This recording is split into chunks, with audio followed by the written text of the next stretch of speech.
Ladies and gentlemen, please welcome the member of the 4th&Gold podcast, Javier Vega.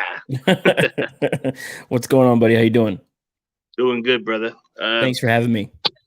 Yeah, man. So how do people be able to find you on your YouTube and stuff like that, and what made you a fan? Yeah, you can find me on YouTube. It's 4th&Gold podcast. We're trying to get to 1,000 subscribers right now. Once we get to 1,000, we're giving away a ladies' Kittle jersey and a men's Kittle jersey. So subscribe, click that subscribe button, and then of course the 4th&Gold podcast anywhere your podcasts are found: Google, iTunes, Stitcher, Spotify. And then on Twitter, it's right there at Javier Vega _ on Twitter. Got a pretty decent following on there, and everything Niners. Tequila talk yesterday because I was drinking a little bit.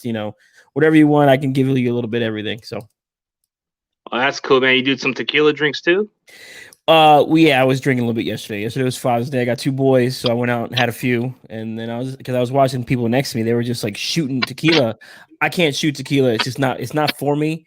So I just been on I'll get some Terramana, 3 cubes of pineapple, a little bit of pineapple juice, and drink it like that. I can't shoot it. It just makes I can't do it.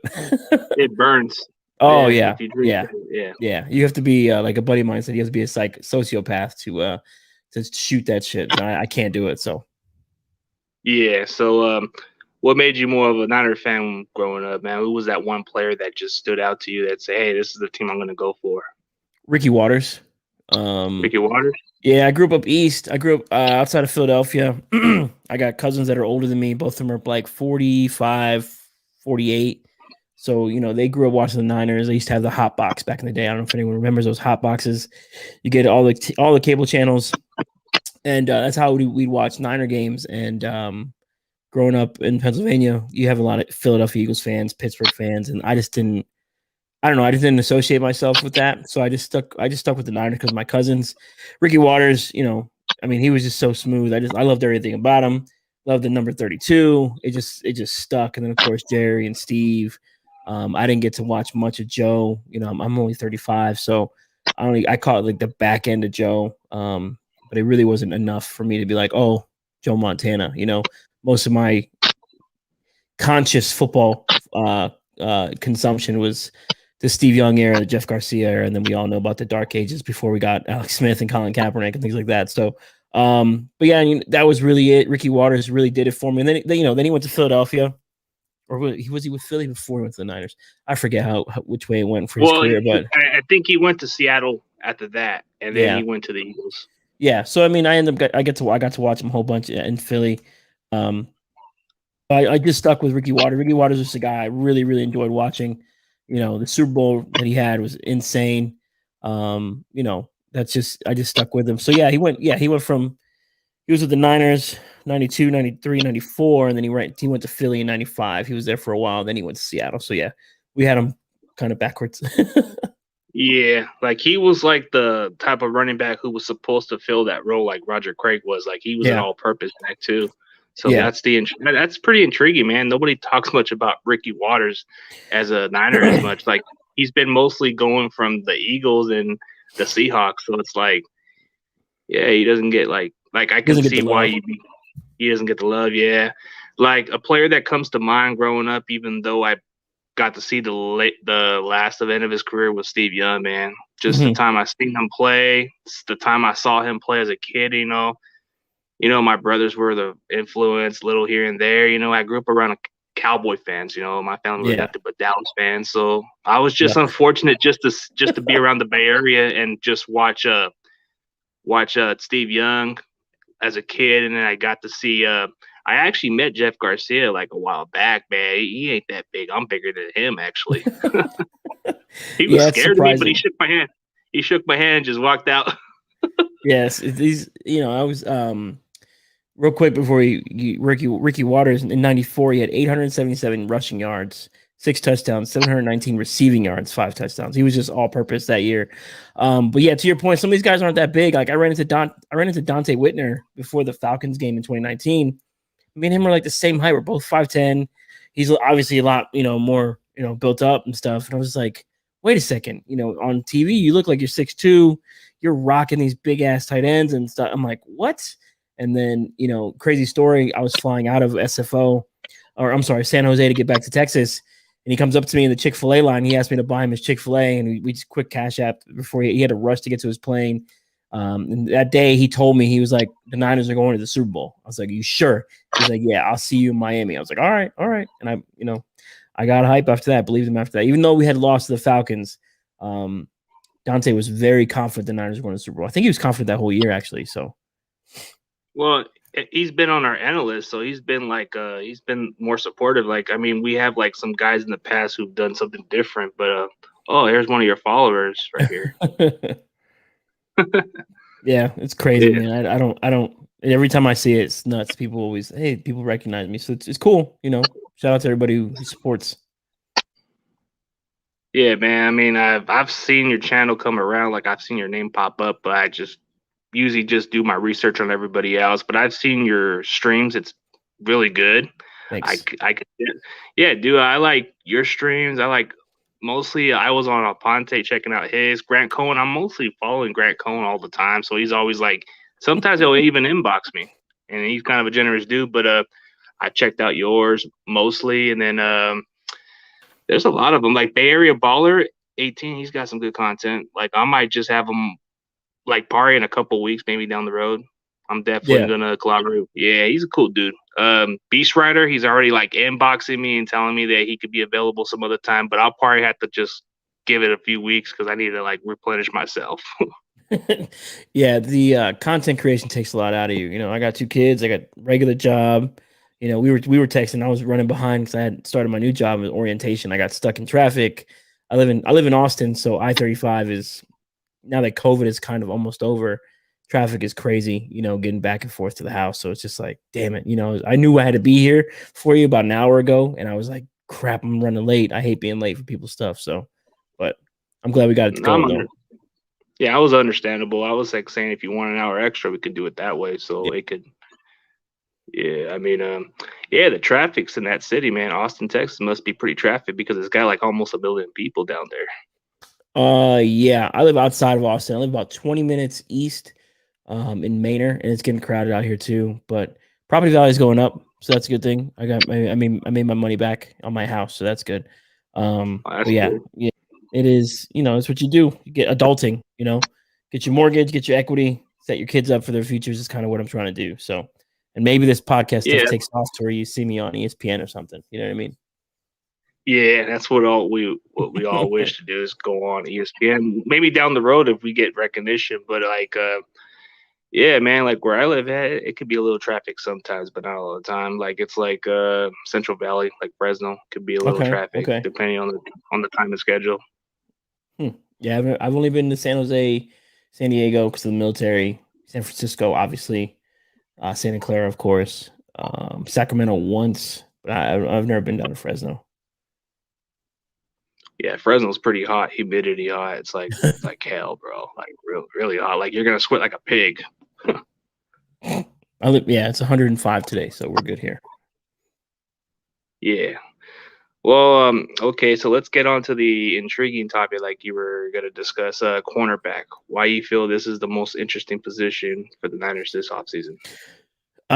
What was the most interesting position going into the offseason, right? Verrett was a free agent, Mosley was a free agent, Sherman's a free agent, Witherspoon is a free agent. You lost pretty much your entire rotation of corners. K1 was a free agent. Your entire secondary was gone, right?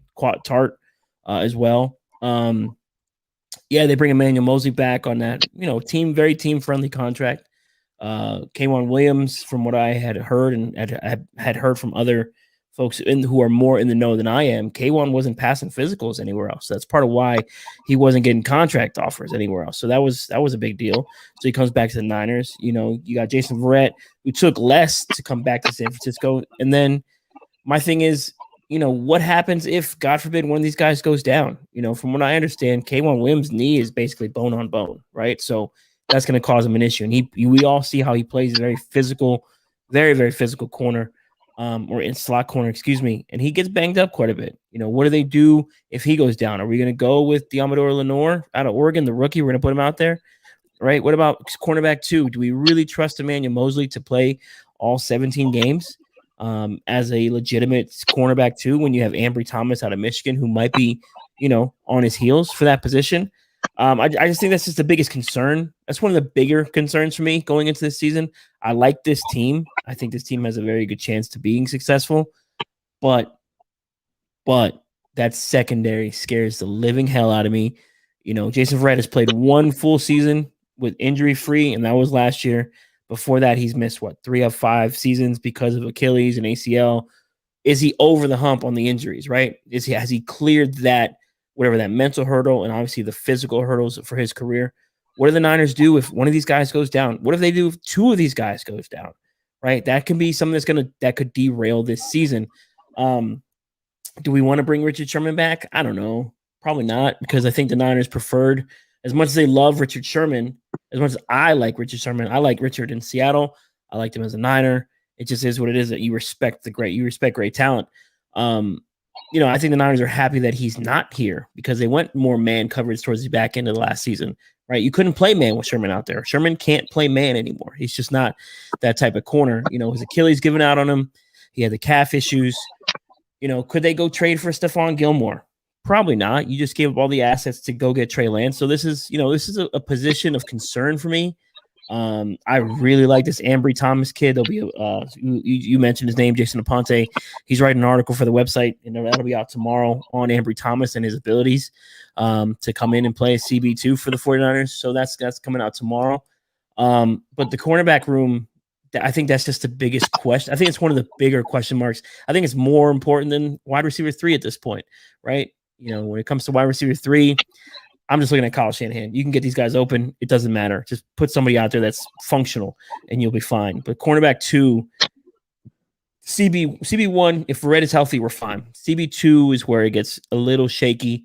And then, of course, you're adding all your injury concerns. Oh, yeah. Sorry for the long answer. No, that's fine. Well, like you just said, man, like the CB2 can be the concern whether Verrett can stay healthy. Well, Verrett did prove one full season last year, so this is his chance to prove himself again. So even when he's hurt, that's going to be the major concern. But the upside is, can Ambry Thomas be the guy? What if that injury does get the kid in and he plays up at a high level? Then what happens when Verrett comes back later in the season? Do we even stick with the kid if he's playing good, or do we even go with Verrett? That can be the more interesting. Yeah, I mean, if you go with if Verrett is one of, let's say Verrett is the guy that gets injured and he misses a couple weeks, I think you insert Verrett back in and you keep Ambry Thomas out there and you put Mosley out, because you kind of saw that at the back end of last year. Even when Mosley was cleared to play, Witherspoon stepped in with Verrett, and Witherspoon was like a top 6, top 7 corner those last 4 weeks. He had a really good Dallas game. He had a really good Arizona game. He had a really good Seattle game. He played fairly well down the stretch. Not Seattle, I'm sorry. The Cowboys game, the Washington football team game, and then Arizona. Yeah, I forget how it ended last year. I try to get rid of that entire season. It was so bad. But the highlight there was Witherspoon stepping in.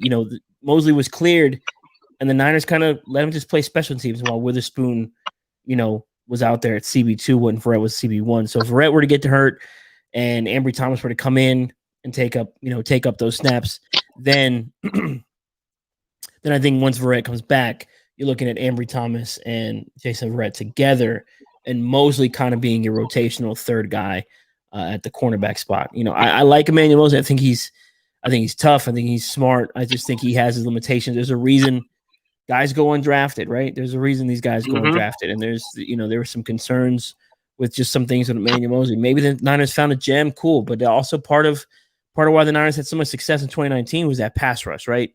You had quarterbacks having to get the ball out in 3 seconds, under 3 seconds. So you can play a little bit more press man. You can play a little more aggressive at the line with these corners. You can play more bail. You can, you're playing with you're playing a little more freely. Last year, on the other hand, outside of Kerry Hyder, who would take 17 seconds to get the quarterback, you're asking these corners to be on the island a longer time, and it just didn't work out. So you're expecting Bosa and Kimball and Armstead to get to the quarterback in under 4 seconds, allow these corners to, do what they have to do in that time frame, and hopefully the ball is out early, allows for pass breakups, interceptions, or just really bad thrown balls. So CB2, man, that's the one that kind of concerns me the most out of everything. Yeah, because especially when it comes down to the injuries, like last season when we had those injuries, man, we had to go to our other corners like Dante Johnson, who wasn't as capable as he was. I mean, I just can't trust the guy. I mean, dude, we even played this guy off the practice squad. What is his name? Allen? That dude was terrible. Dude. I feel bad because I swear on everything I love, the minute I saw Brian Allen was active in that game, I said we were going to lose. Like, I literally text my brother. I said, we're going to lose this game. And he's like, what are you talking about? It's the Dolphins. I go, do you remember who Brian Allen is? He's like, yeah, the kid from Pittsburgh. I go, yes. I go, was he good in Pittsburgh? He goes, no. I'm like, what makes you think he'd be good here? And he just got smoked repeatedly. Yeah, anyone who watched him, he played at Utah. He went to Pittsburgh. They had him as like a hybrid safety corner combination in Pittsburgh, and it didn't work. And then, you throw him out there against Devontae Parker. He's not the greatest wide receiver in the league, but he's decent, right? He's a top 30 wide receiver in the NFL. So you're asking a top 30 guy to go against a guy who is, one, was on our practice squad, 2, got cut by the Steelers, and 3, when he did play, was very, very bad in Pittsburgh. What did we expect was going to happen here, right? I was not surprised. And I went on a Dolphins podcast that week, and I had my questions about the Niners going into that game because Brian Flores was going to run that 6-1. 6-1 was going to make sure the Niners were, that outside zone wasn't going to work as well. And it didn't work. Niners couldn't run the ball. Niners couldn't pass the ball, partially because of Jimmy Garoppolo's injury or whatever you want to talk about when it comes to Jimmy. But, you're getting blown out. You're up. The Dolphins are up 14-0. Now you're asking Jimmy Garoppolo to throw 35 times in a game to get you back in it. It's just not going to work. It was just a recipe for disaster. And that one player is, and I hate to put it on him, but that one player was the biggest reason why we lost. But then you can also look at the coaching staff like, hey, you knew this. Like, what are we doing here? And then with Witherspoon, there's conflicting reports. He was injured. He wasn't injured. It was a coaching decision. It wasn't a coaching decision. Like, yeah. Where's the accountability here from Kyle, Robert, Akello? Where is this accountability coming from? Like, anyone going to say anything? Anyone's going to do anything about this? You just went to the Super Bowl last year, right? This is a Super Bowl roster for the most part, and you can't get up for this game, Akello? Like, we just needed you to be 80%, and the rest would have handled itself. And I hate to get on Akello like that, but it's just like, what are we doing here? To me, it's like, have some pride, right? Like, you are the 49ers. You just got off a Super Bowl season. You are in the middle of you're struggling because your quarterback got hurt. You're struggling because you lost Bosa, Solomon Thomas. Your injuries keep piling up. But you can kind of salvage your season by keeping it competitive against the Dolphins. What are we doing? Right? Like, it just it blows my mind every time I think about it. Now, you got me on the tangent now. Brian Allen. Yeah, like the depth wise, like that's the one that may concern us going into the season. We can't afford these kind of injuries, so that's why you think this is intriguing, because this can determine our season. Because the previous seasons when we had Bosa healthy, our pass rush was able to create enough pressure. Any cornerback, dude, Dante even looked decent with that pass rush we have, and he wasn't even great. So go back to 2019, right? So 2019, week 1, Akello Witherspoon, game-winning interception against Tampa. Week 2, he nearly picked 6 Andy Dalton, Witherspoon, right? He gets hurt, and I think the biggest thing was like, oh shit, here comes Cleveland, Odell, Landry, Njoku. Who's going to cover these receivers if Witherspoon's not out there? Because I think I speak for a large amount of the 49ers fans are like, oh wow, Witherspoon, did it click for him? Did he take the next step? And I thought he did. But then everyone's like, who is this Emmanuel Mosley kid? Why did Emmanuel Mosley look so good? Because Nick Bosa was kicking the left tackle's ass all damn game. Yeah, right? He was. However, I give Mosley his credit. He broke up that nice touchdown pass or attempted pass in the end zone against Odell Beckham. He had a couple nice pass breakups in that game. He was building his confidence, coming back. So, I mean, they got it right. But I think a large part of our our secondary was attributed to the pass rush. The Niners were able to do what they had to do by rushing 4. You got the best coverage linebacker in football with Fred Warner. Drake Greenlaw's emergence. Quan Alexander, before he got hurt, he was one of the better coverage linebackers in football. So you had your 4, and then you could drop 7, and you just dare teams to just throw on you, right? Because the Niners would just run down your throat. The opening play for the Niners against the Browns was an 85-yard touchdown. Right away, boom, now you got to pass, Cleveland. We dare you to pass, Baker. We dare you to do these things. And it just, the Niners' depth is it's going to come into question because, yes, you had Witherspoon in 19. You got a Mosley, right? Now you have Mosley. We don't know who Ambry Thomas is yet. I like him. I know a lot of people that like him. But after Ambry Thomas, whether it's Mosley or Verrett, what's behind that? Dante Johnson, he played fairly well in a couple games last year, but he's there's a reason he's been in the league. He's never been a consistent starter. Like, what happens if one of these guys goes down? That concerns the living hell out of me, bro. Like, for real. Yeah, that does, because I can't trust Dante Johnson. Yeah, he may play maybe a couple good games and then he just doesn't do nothing. Like, he gets burned a lot, and then that's the mystery question. The thing I do like about Ambry Thomas is he seems more confident. He seems like the kind of guy who can get the job done. He seems more like he can prove himself, but that's yet to be proven. So we saw what he could do at Michigan. So he was a return man. He was one of those kind of players that played for Harbaugh, and Harbaugh liked this kid a lot too. So this is an intriguing pick. So real quick on Ambry, like if anyone watches Big Ten football, Michigan had like one of the better secondaries or defenses, in 2019. Part of it was because of Ambry Thomas. Like, he would be able to shut down a side of his field. 2020, he opted out, and you saw Michigan's defense. I'm a Penn State guy. Michigan's defense was atrocious, and they were getting thrown on all over the yard. And part of that was Thomas was gone. So that's a big deal. So I'm excited for Ambry. But my concern really is just the depth behind him. If you got those three, cool. If your four are K1, Mosley, Thomas, and Verrett, you're fine. But God forbid two of those four go down. What are we looking at? Because Tavarius Moore also played corner. He's out for the year. Yeah, that's a big Achilles tear. So, now does Tavarius Moore change your win-loss record, things like that? No, but he affects your depth. You know what I mean? Like, he has that positional versatility where he can be your safety. We saw towards the end of last season, Niners were running a lot of 3 safety looks with Harris, Moore, and Ward. That versatility he gives you. So it just, the depth is being tested before we even got into the season because there's so many question marks after Emmanuel Mosley when it comes to the cornerback spot.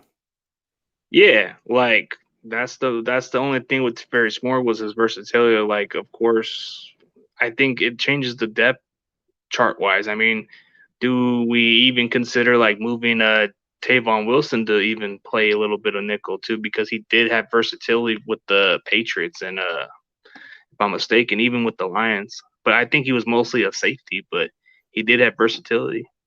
Yeah, I mean, I think you're going to see a lot more 3 safety looks in this season. I think you'll see that with Tony Jefferson, Tart, and Ward. And what I hope is that the Niners' depth doesn't have to get tested. Like, I would love for, like, I think, like, I don't want anyone to get hurt, like, ever. But if this is all we have for the season, it'd be great, right? But we know that's not going to happen. The Niners in 2019, they still had like the 27th most injured team in football, right? And they still made the Super Bowl. A large part of that is when you have your quarterback who's competent, you're going to win a lot of games. So, the Niners can survive injuries because of Kyle Shanahan. And if their quarterback is healthy, they can win some games. So it just, some of the depth part, I guess maybe I'm overblowing it, but I really think the cornerback spot is a big question mark. Yeah, it's definitely a concern when it comes down to Verrett and Mosley getting injured. That's going to be a question mark. So we don't want to go through that issue. But so there's been some rumors that we might even consider signing Kayvon Webster from what I'm hearing from sources. Like, I think he's getting a workout or something. And I just saw a post off of Jay in the Bay. He threw the post out there, and quite a few Niner content creators were saying something like that. Like, we might consider signing him. Yeah, I know he had a workout. They may sign him. He might just end up being a just a camp body. They're probably gonna run through some corners this preseason and also training camp. Kayvon Webster when he played for the Rams, I think, something like that. So I mean, he's not a terrible option, but he's a veteran guy. So you have that with him, but we'll see how that goes. Yeah, and does it make it even of a better chance for Tony Jefferson to even be considered a roster lock, or you think he has the uphill battle with Hufanga and the rest of the other safeties? I think Tony Jefferson's a roster lock at this point. Okay. I think you're looking at. I think if you're looking at your safety room, you're probably looking at Ward, Tart, Jefferson, and then Marcel Harris and Hufanga are battling it out for that 4th spot. Marcel Harris is a guy that people give him a lot of crap, but he's actually pretty solid in coverage. He's not too problem with him. He takes bad angles and tacklings, miss a whole bunch of tackles, but him and Tavarius Moore, when they are out there, they generated turnovers, and that's the biggest complaint with our safeties. Jimmy Ward and Kwaski don't generate enough turnovers, right? But you see Marcel Harris with a pass breakup or a fumble recovery. Tavarius Moore had the big interception in the Super Bowl. Tavarius Moore nearly picked 6 Jameis Winston week 1 in 2019. There's plenty of things on tape that show that those two guys are, ball hawking type of safeties. So I think it'll come back. I think the position battle will be Hufanga and Marcel Harris. Hufanga is a guy, he ran like a 4.6. I don't necessarily put him in this Troy Polamalu category like a lot of people want to. He's not that guy. I think he's going to be primarily a special teamer, like for his career. Yeah. He might spot start if you need him to, but that's not a guy you want to be your every down strong safety, right? You're wanting the Kwaski Tart, right? You're wanting a Kwaski type of player, and Kwaski, when he is healthy, he is one of the better safeties in football. He makes a huge difference maker for the 49ers in the pass game.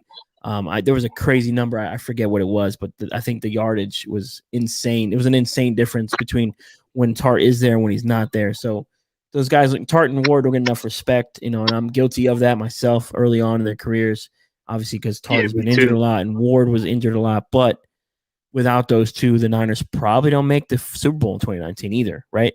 But safety room, if I had to guess, I'm probably going to go with, I think Hufanga would probably make it because of his special team versatility, but I wouldn't be surprised if he didn't and got stashed from a practice squad or something, and Marcel Harris beats him out. Marcel Harris to me, he's like a cannon. He gets shot out of cannon all the time. The thing with him is just his missed tackles that concern me. But Hufanga, maybe he makes it. But I think that's the position battle at strong safety with Hufanga and Harris. Oh yeah, that might come down to those two players who makes the roster, and then if somehow no team claims those players, we can just stash them in the practice squad. Exactly. Yeah, I think Hufanga could be a guy that gets stashed, but you know who's up north. Seattle loves grabbing guys. Yeah. So he'd be a guy that, look, Hufanga, we've seen him, and Pete Carroll, the USC ties. He would probably have a lot of inside information on what Hufanga can and can't do. Probably be a fit for them. They also have Jamal Adams, so we'll see how that looks. But I think that's to me an intriguing battle. That safety 4, safety 5, unless they keep 5 safeties, which is also an option. If Hufanga can give you that linebacker versatility too, so maybe they keep 5 safeties and go with 5 corners. So there's your 10, and then 4 linebackers. You're at 14. When you start really adding it up, your roster gets really packed really quick. You know what I mean? Yeah, it does, because you want to make sure you get enough of those players who can step in when injuries happen. Like, of course, I think safety is pretty much a stacked position that I don't seem too worried about. Yeah, Tartan Ward, I'm confident, but Marcel Harris isn't too bad. I think he's not as bad as people think he is. I mean, sure, Tavarius Moore was a loss, but I do like what we got. Tavon Wilson, Tony Jefferson. I mean, Hufanga, you can go on with those safety depths. I'm very confident with safety. As far as last year, I wasn't. Like, I just wasn't sure. Yeah. No, I mean, that's fair. I think if the 2022 draft, I think the Niners are probably taking a safety with their first pick. And their first pick is obviously in round 2. So they're probably going to be taking a safety. Do you bring Tart back next year? Maybe. Is Tavarius Moore going to be re-signed after an Achilles tear? Maybe. Hufanga, I just said he's probably not a guy you want to be your full-time starter. And then Marcel Harris will be a free agent. So you're going to be looking for a strong safety. They're probably going to be drafting one at 60, whatever it is, 66 or in the mid 60s, right? You're hoping as fans, we're hoping the Niners are picking in the 60s, right? Because that means they're picking between 28 and 32 because they made a deep playoff run. So, I think safety would probably be where they're going to go next year in the draft. The kid from Notre Dame would be the dream, but we're not picking in the first round this year because of the Trey Lance trade. But yeah, I think this is the last year we'll see if Tart and Ward together. The Niners will probably take a safety next year. Yeah, more than likely. But I think for isn't Ward under contract for next year, or you think I think he did sign a 3-year deal, so Ward has one more year. Yeah, Ward has this year and next year, and then he's a free agent again in 2023. Okay, so he's the only one that's under contract for at least the next year. So Tard's pretty much on a prove-it contract, and then Tavarius Moore's on a contract here, but he's gonna have to probably take a lesser contract with other teams. Yeah, so there's a lot of questions. That's part of why I know we're running into conversation now. That's part of why I didn't think we were gonna go after Julio Jones. Like I was like, no, there's no way. I didn't think so. You can't. No way. There's no way you justify adding a Julio Jones when you just traded 2 first-round picks and a third-rounder, and the Niners only have 5 picks in 2022 right now, right? So would the Niners give up? Would the Niners want to come out of next year's draft with 3 players? Highly unlikely. So, Julio may have been in play, but the offer would not have been a 2nd and a 4, and the Niners would have to have been very creative to get him. So I think the Niners are going to try to figure out a way to flip Jimmy Garoppolo, to add, to get a pick back for him. Maybe they do something with Laken Tomlinson this offseason to maybe flip him too. That's possible because you did just take Aaron Banks, and you have Jalen Moore, the other kid from Western Michigan or Central Michigan, one of those Michigans. So maybe they do that. There's some small assets the Niners can move around to get picks back. But I think the biggest one obviously is Jimmy Garoppolo. They're trying. I would be shocked if the Niners are not trying to get at least a 2nd-round pick for Jimmy Garoppolo. And if you can get that 2 seconds is very powerful, right? Especially for a team who might be looking for a quarterback who missed out, whatever the 2022 draft, and like, hey, look, we'll give you pick 45 for Jimmy Garoppolo. That's a huge win, right? Because the Niners give it pick 43. Could you imagine 43 for 45? You lose 2 draft spots, and you've had those years of success with Jimmy Garoppolo to only, to get 2 spots better. I would do that. So it's just, the Niners are trying to recoup some of that stuff they got, what they had to spend for Trey Lance, which is also part of their own fault, for not taking Watson or Mahomes in 17. But that's another conversation. Yeah, the thing that's more intriguing about Jimmy Garoppolo is if he plays well, we can get that trade and we can get another team to give up some good picks right there. I mean, it's a risk, though, right? Yeah, just imagine if it's a desperate team giving us a 1st-round pick for this guy. This would be a robbery. But I don't think no team's willing to do that. No team's willing to do that, but who knows? Yeah, and part of it is like there's a risk there. There's a risk there too. Like, what if Jimmy doesn't play well? Then his value's gone, right? So like maybe like this is kind of like, I know people hate me on Twitter for it, but like maybe move him now. Maybe move him during camp. Maybe you do it before the season starts. That way you don't have to take that risk, right? Yes, you may a little bit less, but you're getting something. You know what I mean? Like someone's, let's just say, for example, Washington calls. And Washington's like, listen, we'll give you a 3rd-round pick for Jimmy Garoppolo right now, like today. Would you take that? Or would you risk it? Because my thing is with Jimmy Garoppolo, and I think he's fine. I don't think he's terrible. I don't think he's a scrub. I think he's a fine quarterback. I think he's good enough you can win with. But in the 3 out of the 4 years he's been with the Niners, he hasn't made it out of September. Right? In New England, 2 weeks in September, he's gone.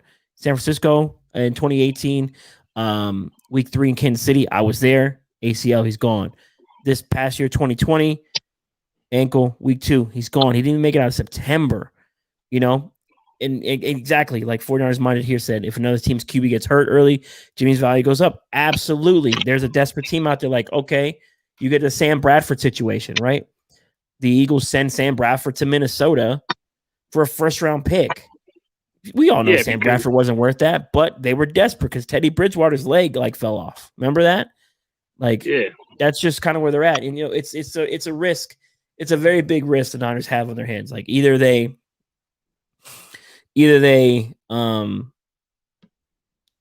Jimmy plays well and you get a lot back for him, or Jimmy plays poorly and you get nothing back. So they're playing this. They're on the fence like the whole time. So it's just really concerning.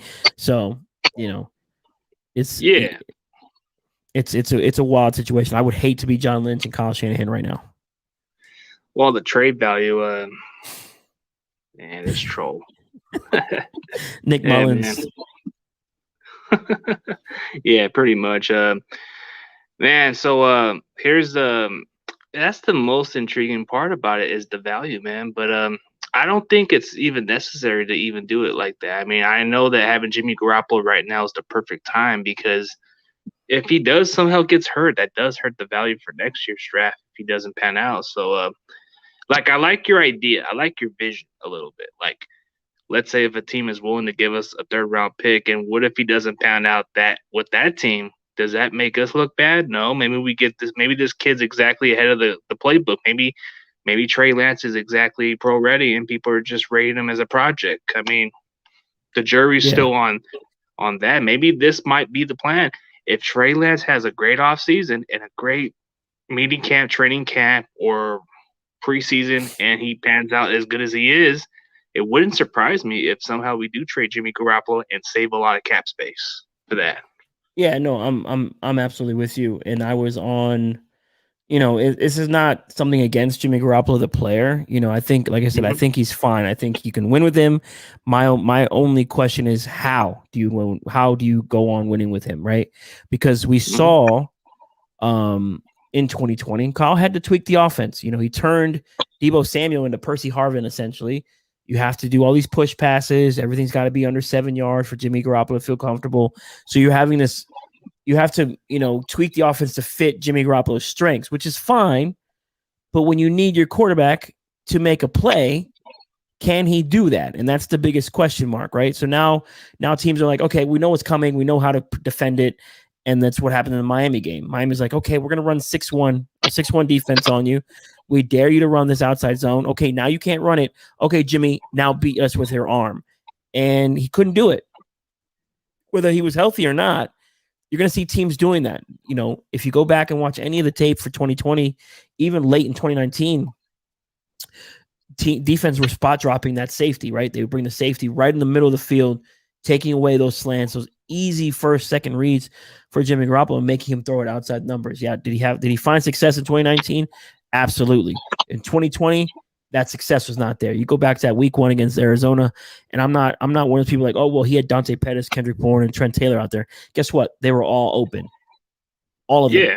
They were all open. Well, whether you trust them or not, get the ball out. At the very least, throw the ball. So that way, at least teams are like, okay, he's seeing the field, so now we have to back up and change what we're doing. So maybe we stop doing this cover 1, cover 3. Maybe we split the safeties, and now you're back to Kyle Shanahan's offense. You have all these slants that are open. Linebackers have to drop back. There's just so many other things that can happen here. It blew my mind. So that's my thing is, cool, you want to keep Jimmy Garoppolo? Great. But how are we going to win with Jimmy Garoppolo? And that's my question. Well, Jimmy Garoppolo is just more of a stationary quarterback, but he was scrambled a little early in his career, but he just hasn't been the same since that ACL tear. And the difference with Trey Lance is he's very athletic. He can extend the plays. It's kind of like playing a sandlot like football, bro. Like you can do a lot with this offense. Like now Shanahan's getting the picture. You need a quarterback like Trey Lance that can really make your offense more scarier, and it can do a lot of stuff.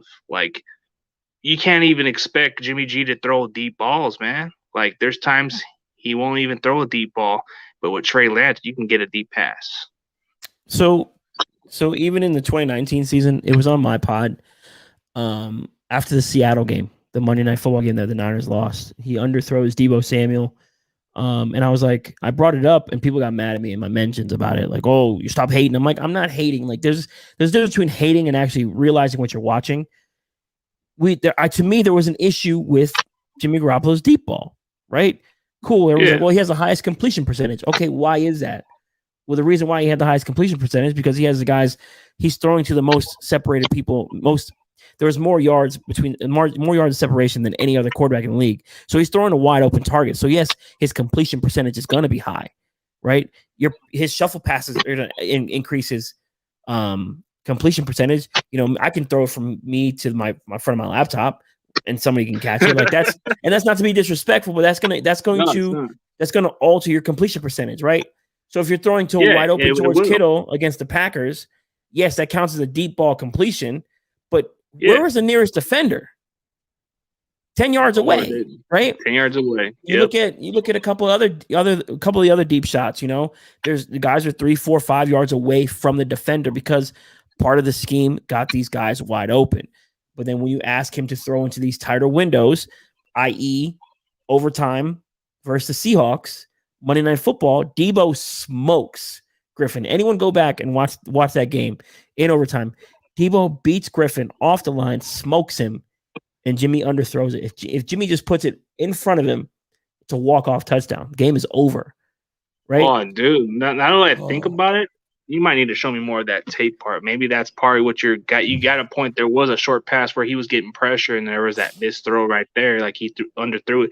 See, if we had Trey Lance, I think Trey Lance would have got that pass completed. But then again, we're just too unpredictable. We got to wait and see. With Lance, my questions are with Lance are just more, he hasn't had enough snaps. He didn't have enough college tape. He hasn't had enough college snaps. So I think that's part of why the Niners are trying to ramp him up. The report this weekend from Jeremy Fowler, what do you say here? He said 49ers coaching staff used OTAs and mini camps to work on Lance throwing mechanics to make sure things are compact. So when they arrive at training camp, he can unleash the full arsenal. To me, as a Niner fan, that is Kyle Shanahan saying, hey, kid, come take this job. Like, I think Kyle wants Lance to win this job. Make it easy for Kyle to give you this job. Go ahead and beat Jimmy Garoppolo out. And because you cleaned up what we asked you to clean up, what did Kyle say after the mini camp? He said, we did a full install with Trey Lance. Yep. A full install in 8 practices? This goes back to, if you start putting the piece together, what did everybody say? Trey Lance is the smartest quarterback in this draft class. So that lines up, right? Kyle Shanahan's playbook is so hard, but this kid got a full install in 8 practices? Whoa, dude. I mean, he even, in college, he communicated with the offensive lineman. He was doing, some audibles and stuff, kind of like a Peyton Manning, bro. That's what kind of, see, I'm not going to say he is going to be another Peyton Manning, but the dude's got the intelligence like Peyton Manning, kind of, the way it seems like. And then his skill set is kind of more of a, I don't want to say Mahomes, but damn, bro, the arm talent's unbelievable. To me, comparison, shout out to my guy Jordan Elliott. He brought it up. He said Randall Cunningham, and I can't get that out of my head. I can't get it out of my head. Ever since he said that, I was like, oh wow, because Randall in Philly was on pace for MVP. He was on pace to get those Eagles to play deep playoff runs. Then he went to Minnesota. Remember, Minnesota was 15-0, whatever it was that year. I think that might be the best comparison. Randall Cunningham, Randall Cunningham was very smart. McNair, another one, great deep ball passer, mobile, smart.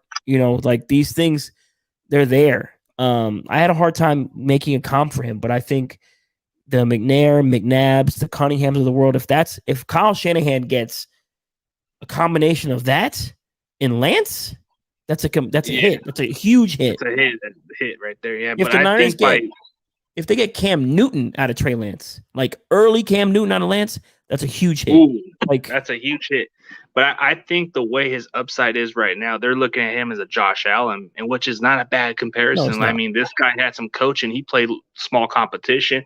You know what? I keep looking at the tape, and I'm thinking, yeah, the accuracy needs a little more work on his stuff, or else he'd be good. I mean, proper coaching, that would probably elevate him. Josh Allen, it took him into his 3rd year to elevate himself. And now he's got some better weapons, just exactly what we can do with Trey Lance. Give him some better weapons, and I think he'll put up some similar numbers like Josh Allen. I think the way you're saying it, Randall Cunningham was very mobile. He had a good arm strength. I mean, you can make a debate about McNair too. I mean, the guy was very freakishly athletic, threw the ball unbelievable. I've never seen an athlete like that, but he played in a small college too, so that is a very good comparable. of that too.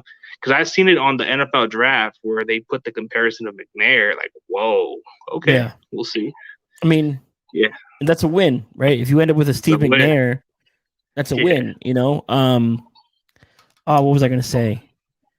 Okay. So what I was saying is, with everyone, not everyone, but a large portion of the fan base always screams that Kyle Shanahan can get anybody open, right? If he can get anybody open, that means Trey Lance should be able to throw to open targets, correct? Yeah, that's what he should. So this is why I think I am on the train of, hey, if Trey Lance is ready, or if training camp is a tie between Jimmy and Trey, it's a tie. The tie goes to the rookie. You just spend all these assets, let him play, because you start off with the Lions, you start off with the Eagles. Like, that's a soft landing for a rookie quarterback to get acclimated, get some things under his belt, and going and on the road for the first 2 games of his career. That should help him kickstart his career, right? If Kyle Shanahan, regardless of how we feel about Nick Mullins, CJ Beathard, if Kyle can get production out of Nick Mullins and CJ Beathard, what makes you think you can't get production out of the 3rd overall pick in Trey Lance? Like, this is where people lose me with these arguments. Well, he doesn't know the offense. He doesn't do this. He doesn't do that. I'm like, you know what? Tell me what he does do. And shout out to my guy, Eric Crocker. He always says, tell me what he does do. What he does do, he has a strong arm. He's smart. Mm-hmm. He has good feet. He's very mobile. Like, you can win with those 4 characteristics. Oh, and he also has the best play caller in football. Oh, a top 3 tight end in George Kittle. Mm-hmm. You have an up-and-coming star with Brandon Ayuk. And Deebo Samuel is your gadget guy who, if you need to, hey, shuffle pass, let's go. Right? Oh, and not to mention, you have one of the fastest running backs in football with a decent offensive line. What makes you think the Niners can't win with a rookie quarterback in year 1? Like, people are like, oh, well, you're never going to win a Super Bowl with a rookie. You know what? The Niners haven't won a Super Bowl since I was 8. Right? That's with a rookie. That's with Alex Smith. That's with Colin Kaepernick. That's with Jeff Garcia. The list is long of quarterbacks who were on this team that didn't win us one. So what difference does it make? But if Trey Lance can get us into the playoffs in year 1, that's a massive win. To me, for me personally, my expectation is a playoff berth. That's it. Yeah. Wild card or division. I don't care if they go to the Super Bowl. I don't care if they make it to the NFC Championship game. You give me wild card weekend football with this team with Trey Lance as a starter, I'm a happy fan. Yeah. Simple. I mean, let's keep our realistic expectation. I don't expect us to be like Super Bowl bound. Like, we're not Cowboy fans. We're not going to expect Super Bowl year in and year out. Yeah. How about tone down the hype? Let's make the playoffs first. Exactly. Make the playoffs, then we can talk Super Bowl. Win the division. How about sweep the Seahawks? Can we do that? Yeah, can we do that? Like, sweep the Seattle Seahawks, because they've been our kryptonites, man. They've been slaughtering us from the time that Russell's what, 16-3? Yeah, it's insane. Insane. God, I hate Russell. I love Russell, but I hate Russell. Oh, so Bay Area Baller gave you a comment on your hat. Thank you. Hey, where'd you get that hat? We made these for my podcast. I'll probably bring these back out and sell them. These are just the Shanahan hats. Well, I might want to get one. I don't know how much you charge for it, but maybe some other time. Yeah, I'll hit up my guy and see if he wants to make some more. We did a whole bunch of stuff. I wish it was up here, but no, it's all downstairs. But yeah, we got some more stuff coming. I did the Trey Lance t-shirts. I don't know if you saw those. Those are pretty dope. Folks really like those. I might need to check out more of those. You just inbox me those or something, and I'll see what's up with it, man. But here, I'll show you. Here you go. I'm gonna hit share so you can see it. People can see it. All right. Here you go. And then maybe in a few weeks I'll hit up this guy later, like maybe like in a couple weeks. In a couple weeks I'll debate with him, but right at this point I'm probably gonna take a week off after this. But all right, I'll definitely check out your customized, man. I've seen you hit off a good podcast, and I seen you on 49ers First Takes podcast, and he told me you were like the original OGs in this YouTube, right? I mean, I wouldn't say that. I believe this would be my 3rd season doing this, right? Oh, 3rd season. Yeah. So, guys who I looked up to going into this process, Brian Peacock of Locked On 49ers, everyone knows who he is. Al Sacco, from 49ers Web Zone. Those guys kind of inspired me. And part of it was, I tell Grant Cohn this all the time. I hated some of the negativity around the team, even though they were bad and they deserved it, but some of it was unwarranted. And Grant would be the one to push my buttons. So he was part of why he was an inspiration for me. So, we came in hot 2019 season. Obviously, they win a whole bunch of games. So I think that's part of why we grew so much. But I also wanted to make sure I wasn't a homer. I probably pissed off a lot of people in 2020 because I'm going to tell you how it is. If I see something, I'm going to say it what I feel, and I have every right to do that. So I thought the Niners had a problem. I thought the Niners had a quarterback problem in 2019. Was I super loud about it? No, because they're winning games. But you can just tell there was a few things missing from the offense. And then the Niners go to the Super Bowl. They lose. What's the first thing you hear? Tom Brady to San Francisco. Dak Prescott, San Francisco. Aaron Rodgers. Everything was picking up. And me, I'm a pretty critical thinker. I'm ex-Navy. We like to think that we think a lot. I'm processing everything. I'm reading every report, and you start piecing shit together, right? Kyle Shanahan was in mourning. He didn't get Kirk Cousins. His favorite quarterback is Aaron Rodgers. What about the Matthew Stafford thing? What about Deshaun Watson? Like, every other quarterback is connected to the Niners except the one they just paid, right? Yeah. And the contract was structured in such a way that they could get out of it. And this is why they did what they did. Regardless of what they say, their actions speak louder to me, right? If Jimmy Garoppolo is your guy and you needed the money in 2020, why didn't you just restructure his money? You touched everybody else's contract. Weston Richburg, D Ford, you moved Quan Alexander's money around. You traded him away so that way you can finish the season to stay under the cap when you have $24 million to manipulate, and you chose not to because you don't want this guy here past 2021. But you can't say that as a Niner fan on the internet because you're called a hater. You're this, you're that. You know what? How about I'm a realist and I'm looking at this from a financial standpoint, and I'm looking at what the coach and the GM have done. And if they really, really, really thought Jimmy Garoppolo was the future of this team, do you think they go from 12-3 to take a quarterback? No, it's over. I would have never thought of it. It's over. Like that. Yeah. It's over. Okay. Yeah. Like you were saying, dude, I'd rather be as realistic as I can. I don't want to be like these homers. We're gonna make the Super Bowl this year. Oh my God, dude, that annoys me, and it makes us look bad. And then, I can be as critical with the team also. Like, man, dude, like I do support Jimmy G 100%, but it's just his injuries, man. It keeps giving me headaches. It just doesn't. I just don't feel the confidence with this kid. I mean, there's been some games where he did throw the ball a little short or just overthrew a little bit on the ball. I got a question. And right. So when you watch Jimmy Garoppolo throw, like, do you ever get like? And this is not to shit on Jimmy Garoppolo, but when you watch him throw the football, do you get nervous when he throws the football? At times, I just feel like there's times he'll even make a mistake on the ball. Like he'll even throw a pick, and that might even shake my head a little. Yeah, and that's how I feel. And that's how you know he's not the guy. Yeah, right. Anytime I think we all feel like that with Alex Smith. Yeah, I mean that's just how I felt. Like when he first played 5 games with us, when we paid him this kind of money, I just didn't feel like he was the guy. I'm like saying this guy just played 5 games. Why are we paying this guy a lot of money? Yeah. And it's like, yeah, to me, I was on board with it because it's the cost of business, right? What were they going to do? Because they were end up drafting what, 9th? Yeah, 9th, because they got McGlinchey that year. They could have probably got Josh Allen. They could have moved up or whatever they needed to do, but you had to like it would be a hard sell to the fan base. Like, hey, look, we just traded a 2nd round pick to get this guy, and now we're gonna go draft another quarterback. But we'd just rather pay him. Sell. And it wouldn't sell. You know what I mean? Like, there's other financial things that get put into this, and just the optics. Like, that would have looked really bad, right? Like, oh, hey, we went 5-0. Yeah, we went 5-0. We trade this guy. We traded for him. We're gonna let him walk, right? And then we're gonna go draft a rookie. Like, I would have been on board with it because I'm a Niner fan. I'd be on board regardless. But I understood why they didn't do that. And then, everyone's like, oh, Kyle could have had his hand picked. Kyle only had one opportunity to pick quarterback, and that was in 2017. and he didn't do it. Yeah. He went with Brian Hoyer, think he's going to go with Kirk Cousins, and now he was able to rectify it by, what some people think is an overpay.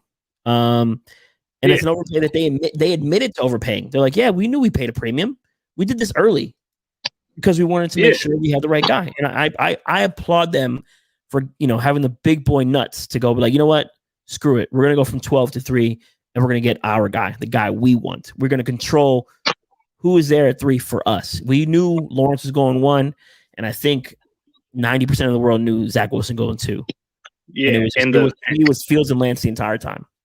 Yeah, and the thing was, it was an interesting type of thing. Like it was like a mystery. You had Mac Jones in the mix. That was smokescreen from the whole get-go. You had Justin Fields with smokescreens also because he was talking to Shanahan, and then nobody was talking about Trey Lance until John Beck did a workout with him or coached him or something like that. And that's what got the recommendation to Kyle Shanahan, like, hey, this is the guy you need to go check out. Like, I guess Shanahan told him to go do a workout with this kid and check what he can do. And then he came up with good reviews, and that's what got – and I guess he started watching more film. And I think he just started liking the kid, and I think that's what changed his mind. He would have just went with Mac Jones. That's the way I looked at it. So I can tell you – Mac Jones was probably never the guy. So I got to, like, I'm not an expert, but I got to go to the Senior Bowl and I got to watch Mac Jones in person. There was nothing impressive about Mac Jones, the player, in person, right? And, to me, this goes back to us fans, you and I being content creators, listening to Coach. Coach has been speaking about an athletic quarterback in 11-11 football for the last 3 seasons. There's no way he was taking Mac Jones. To me, it was Fields or Lance. Fields primarily because I was putting pieces together from people that I knew around Justin Fields. QB Collective. I know a couple people here down in Austin. Austin, Texas has a ton of players who are represented by Athletes First, which is one of the bigger agencies in football. So, like, there is an event July 10th out here at the Pflugerville Field. Brandon Ayuk will be out here. Justin Fields, Jalen Smith. It's a humongous list of players. They're all going to be here. My son's going to this camp, but this is kind of the area that I live in. I run into these people, and that's part of where I was getting all this information about Justin. So I was like, oh, wow, Justin Fields, San Francisco. I'm hype. I'm ready to go. But they took Trey Lance, and it's perfectly fine. But I think the point here is Kyle has evolved as a head coach, and I'm happy he's evolved as a head coach because you can't win in this league. You can win with a pocket quarterback, but those guys are, they're the last one standing is Tom Brady. Yeah, they're dinosaurs. Right? Yeah, Justin Herbert, he's next, but he's mobile. We all know about Patrick Mahomes. He's mobile. Lamar, obviously, he's really mobile. Russell, Josh Allen, Baker, Josh Allen. Who am I? I'm missing something. Even Joe Burrow can move a little bit, right? Yeah, Joe Burrow's a little mobile. Tua can move, right? And now you look at this draft class. You got Zach Wilson who can move. Trevor Lawrence can move. Fields and Trey Lance. These guys, you got the athlete quarterback, and that is the model that's going to win games. Now, who is the best in the pocket out of those 4 or 5? Because Mac's in there. Well, that's yet to be seen because to me, you kind of want your quarterback to be with Kyle Shanahan. Like I think any of the 5 would have been successful, but if Kyle had his choice, he probably would have been. To me, it was probably Lance, Wilson, Fields, Mac. Like if he, obviously he was never going to get Trevor Lawrence, but if he could do it, it'd be Lance, Wilson, Fields, Mac. I think that was his order, but.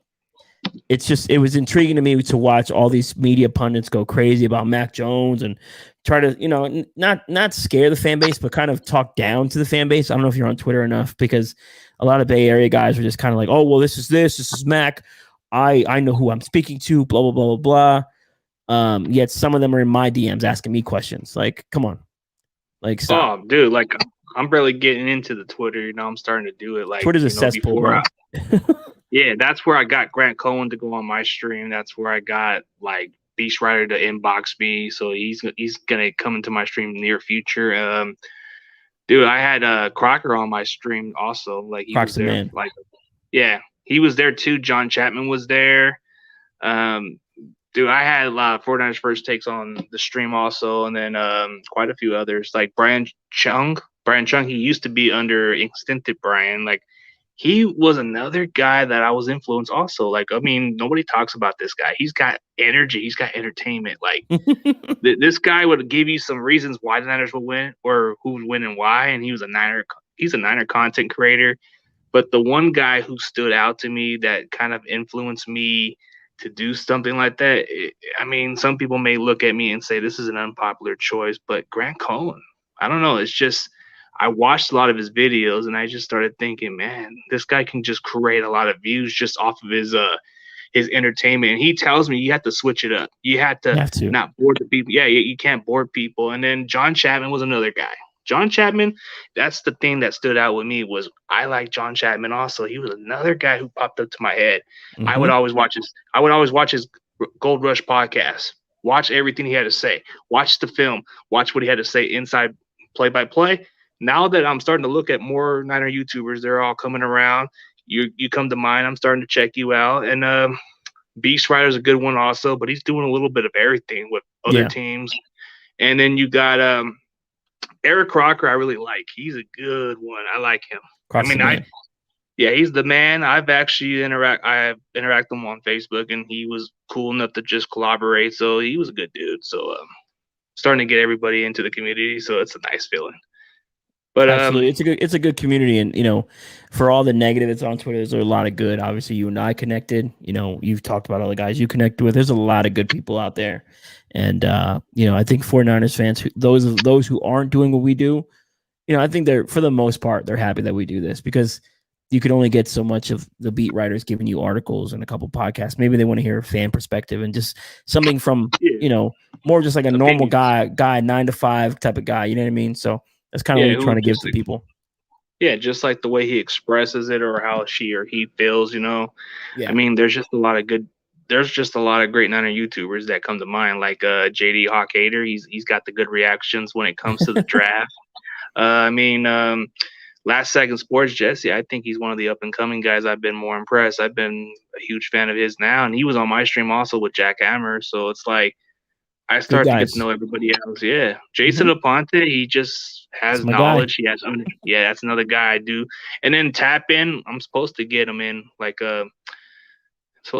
soon, but pretty much working on everybody else. I'm trying to get as much Niner YouTubers into the stream as much as I can. And I'm probably just going to start collaborating with other fan base down the road. So that's the main goal. So it's like I'll get there, but in the coming weeks, probably take time off on Monday and focus on other stuff. And then after that, maybe I'll start opening up a little stream here and there.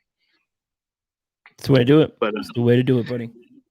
Yeah, I appreciate it, man. Thanks for coming to the stream. I'll hit you up some other time. Maybe like down the road, if you got the extra time, we can go in, or I can go on your stream. Doesn't matter to me. Absolutely. More than welcome. All right, man. All right, bro. So go check out 4th&Gold podcast or Gold podcast, right? 4th&Gold podcast, yeah. And then 49ersgoldmine.com. That's the website. 49ers Gold, yeah, that's the website. Go check him out. He has his live stream with his podcast. He has who's the other guy that you have with? My buddy Fernando Torres. Oh, Fernando Torres. There you go. Yeah. See. All right, bro. Thank you, man. Huge shout out to you. I did put your last stream on the community tab so people can check out your channel. Appreciate it, bro. All right, man. Take it easy. Later. All right.